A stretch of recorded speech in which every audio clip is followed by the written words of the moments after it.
Hi everybody, welcome to my channel. My name is Leslie and I talk about a variety of things. I've had a lot of education, and I was just telling my son today how much I loved going to college. I could have just kept going, and I'm even thinking of taking a class right now, maybe for after we've moved. But yeah, that would be fun. I'd like to take criminal psychology. So, I mean, I have all the psychology and I'd like to add that to it. It would just be fun. But I thought today, because it's getting to be that time of year when we start talking a lot about Princess Diana, because her birthday's coming up on July 1st. And then we remember her August 31st when she passed away. And I've heard there's so much on right now going on about just the royal family. So I thought first we'd start with Diana, talk about her, clear up any kind of misconceptions, because I definitely have always studied the royals. I was adopted, but my mom was from England, my adopted mom. And so England was always a very big part in our home. And then I did my DNA and all that, and I am half, well, yeah, 44% British and 44% Irish, with a little Scandinavian and Cherokee in there. So that is my bloodline. So, and it's very interesting, but here in the United States, when I've tried to get help from genealogists, I have a difficult time because they don't go back further really than the 16th century, because of our, that's when people started coming here. So that's when I do have lineage back to George Washington, and that's when our family from the Washington side started to come over, was in the 1600s. So, like 100 years before George was born. So I'm holding my little guy here. Oh, he's just 17 and a half. And boy, he had me up till 3 in the morning last night, just whining and whining and whining. I just don't know. But I give him some hemp oil, which is good for them. Oh my goodness, I'm sorry. There's a couple going by, the fast walkers. They're looking at the house laughing. Mary, hey, Mary, knock it off. She has met them. Anyway, I know all about it. So, anyway, let's get started. We're talking about Princess Diana. And I remember she and I were the same age, and I remember everything that happened as it happened, because I was really, like everybody else around the world, dimania. And so I remember when it started, rumors about her and Charles, and he was dating this young girl, Lady Diana Spencer. And, we watched all of that, and as it unfolded, and then the next thing you knew, they were, oh, you want to go, Min? Okay. That gives Presley a little bit more room. All right. That, they were getting married. So I I got up really early that morning. I think it was like 5, to watch the wedding. And, I watched it all day. I was just, so just overwhelmed. And her dress was just, maybe today brides wouldn't like it, but for the 80s, for a future queen, it was the right dress. She had the longest train ever. It was 25 feet. And she wore the Spencer tiara. And oh, did that thing, oh, it just shine and shine and shine. And she looked radiant. So we'll kind of go through, skip through this because we all know the situation and what happened. Charles was really in love with another woman, Camilla, who had gone off and gotten married while he was out to sea for naval duties. And so, you know, he was left without her. And Diana did know that there was Camilla in the picture. She just hoped that once she got married, everything would straighten itself out, which of course it never does. So she gave birth to William and then gave birth to Harry. And then in 1992, they separated. And then the Queen told them, after they did interviews, both of them separately admitting to adultery, the Queen gave an order that they were to file for divorce. And that's what they did. So, do you want to get down? So, they did. And they got divorced in 1996. And Diana still continued doing her job. Her titles were stripped away, like her Royal Highness.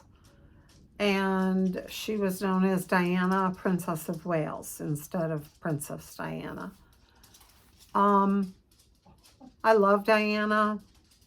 When I found out she had passed away, I didn't believe it. My mom called me at like 6 in the morning, and I was like, no way, no, Mom, you've got it wrong. You got the news wrong or something.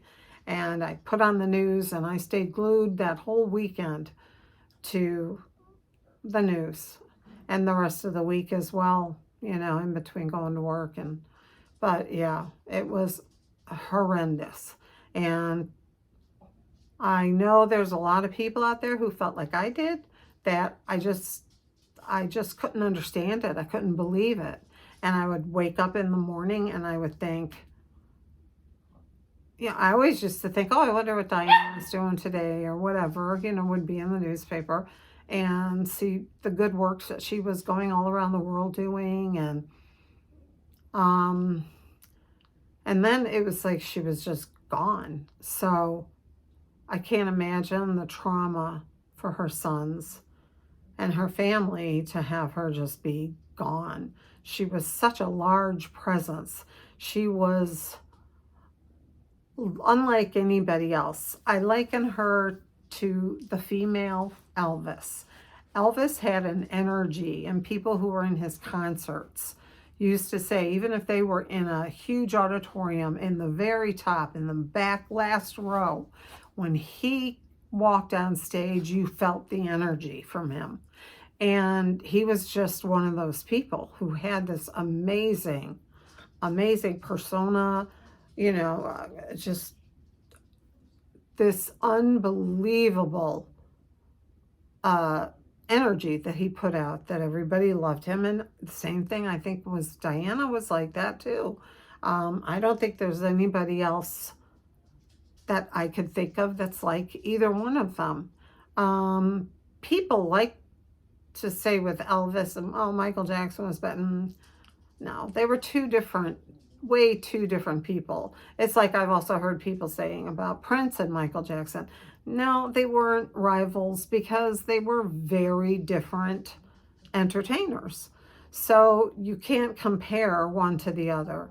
But the charisma that Elvis had and the charisma that Diana had is just comes along, maybe, I don't know, once in a lifetime or once in, I don't know, a few hundred years or something. Because I can't think of anybody alive today that has that same charisma as Elvis and Diana. So then let's move on past that horrible time. And Charles did a great job of raising his sons. And he was very, very good with them, very attentive, and made good choices. And, he was a very good father. And William grew up, and he was always a little more serious. And Harry, of course, was like the clown, always making jokes and stuff. So they went off to college, and William just really showed signs of kingliness from a young age. He just had it. He had it. And he's got it. He's got that in him. You can see just an amazing king he's going to be. He's going to be, oh, so wonderful. And I can see it in his son George now, who's going to be after him. George has got the great workings here of a future king, just like his daddy. So, and Catherine, oh, she's so wonderful and so beautiful. And she's just charming, just absolute charm and grace and elegance and everything about her. And her clothes, I know she don't like people talking about her clothes because she wants to talk about her work that she's doing. And we do, Catherine, but we also love to see you dressed up because nobody does it better. I gotta tell you, that's the truth. Nobody does it better than Catherine. She is gorgeous. So I have to say then, William and Catherine have raising 3 outstanding children. And Princess Charlotte is just such a, I love her. She's so beautiful and amazing. And actually, I see a lot in her. I see the Queen, Queen Elizabeth, her great-grandmother. I see a lot of the Queen in her. And with the little guy, I see a lot of Diana's brother in him, in his face. If you took pictures back, if you have looked at them both at the same age, yeah, I do. I don't know. I've never heard anybody else say that, but that's just what I see. So they're just wonderful. And we have so much to be excited about with the future of the royal family because William and his wife and his children, they're just amazing, amazing. Now, Harry and Meghan, big mistake. That was a big mistake. Yeah. He married a narcissist, and she's kind of turned him a little bit into a narcissist, and maybe has said things to him like, oh, like he said that William always got the bigger room when they went somewhere. I think that's so silly to complain about that. When you had this unbelievably privileged upbringing, there's nothing for you to complain about. And having been through 25 years, at least 25 years of narcissistic abuse, I can tell you that I think that Charles and William are doing the absolute right thing in keeping Harry at a distance. Harry, you burned all your bridges, and there is really no way back for you. So, and I think that King Charles and Prince William are doing what is right by themselves, for themselves. I mean, they don't need them around at all. And I'm not talking about like be there for the country, as I'm talking about the damage that it's done to the family, the psychological damage for poor William and for his poor father. I know, because that's my situation. It is heartbreaking, and it takes years and years to begin to start recovering. So that's what I think about that. I think there's no way back for them. I feel bad for Harry's children. Really would have been great for them to grow up with all their cousins and having a good time. I feel really bad for them. I don't know what will become of them later in life. I won't be here to see it, but I wish them the best, and God bless those little ones. I mean, it's a shame they're not growing up in England with their relatives. So anyway, and then I'm really not going to get into Andrew and Fergie, Sarah Ferguson, his ex-wife. It's just too disgusting. I'm so disgusted with the Epstein files. I guess I'm naive, because I didn't ever imagine that there was something like that at that scale with those high-ranking people to be a part of that. It never ever came in my mind to even think about it. And I know of someone who was arrested locally for child porn and trafficking or whatever, and they were like a part of whatever they called a big ring here. So I mean, that's like as far as I thought that it got, as and that person is spending the rest of their life in jail. But I thought that it was like, I didn't think it was worldwide, very rich people, higher ups in the governments, and high up in the royal family.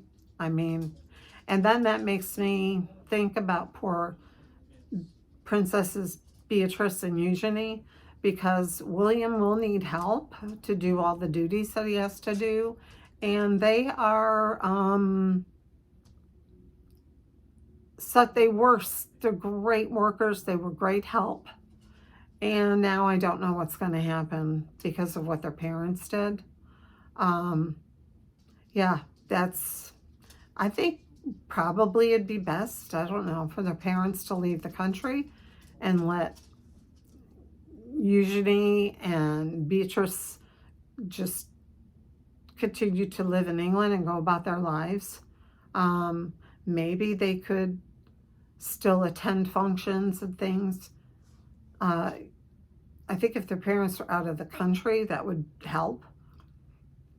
And and then the grandchildren, it's horrifying the way people are. So I just wanted to give a little bit of my opinion on all these things, because it's something I have studied for a long time. I mean, I've been paying attention since I was 19, like Diana. And even before then, being my mother from England, I've been there twice to go visit all the relatives and everything. And, it's something that just, I grew up with. And I really get into royal history. And I feel very bad for what has happened. And I also want to give a shout out. I got to tell you, that Princess Anne, I wish I had her energy now. She's amazing. That woman, she is like the Energizer Bunny, and she never stops, and she just keeps going. And she is so, she's just tops. Never put a foot wrong. Just absolutely amazing. And so I have to say, as Prince Edward and Princess Sophie, or the Duchess Sophie, I think you'd call her, both of them, they're both amazing people and kind people, compassionate people. And they just do such a good job. But their two children have decided they don't want to be working royals. So as it comes time for Prince William to be king, it's going to be a shortage there, kind of, I think. But we'll have to see what he plans on doing. I probably won't be here. I think about that and I think, gosh, I don't know. Charles may outlive me and I won't see William become king. I would like to. I would love to. But I probably won't be around for that. And I told my son I don't know if he's going to be around to see George, because my son's about 12 years younger than William. So, yeah, it's fascinating. I love the royal family. I think that they are such a plus for the United Kingdom. And people say, all our taxpayer money. Well, yeah, but a lot of your taxpayer money comes from people coming to England to see all of the sites and to go see Buckingham Palace and to go visit all these places. So a lot of money comes into the country from tourism. So I think it's kind of like even Steven sort of thing. I know here in Florida, we depend so much on tourism. And when the COVID outbreak happened, a lot of places were closing, especially little mom and pop shops, stuff like that. It makes a big difference. So England, definitely, you're benefiting a lot from all of us that are around the world, just in amazement at your beautiful country, your beautiful royal family, and we love them. I love them. I love them all. And, my heart aches for William and for the grandchildren that Diana didn't get to be a part of their lives. Wow, what a grandmother she would have been, huh? She would have been just outstanding. But they do have Kate's mom, and she's outstanding. So I just wanted to let you guys know my opinion on the royals. I'm not going to talk about Camilla. I love Princess Diana, and I am her faithful, loyal servant, always. So God bless all of you. I hope you have a wonderful week and with lots of blessings just flowing down from heaven, because God knows we need them. And just stay happy, stay healthy, and just be very careful. And God bless you, and lots of hugs and lots of kisses. God bless you. I'll talk to you soon. Bye.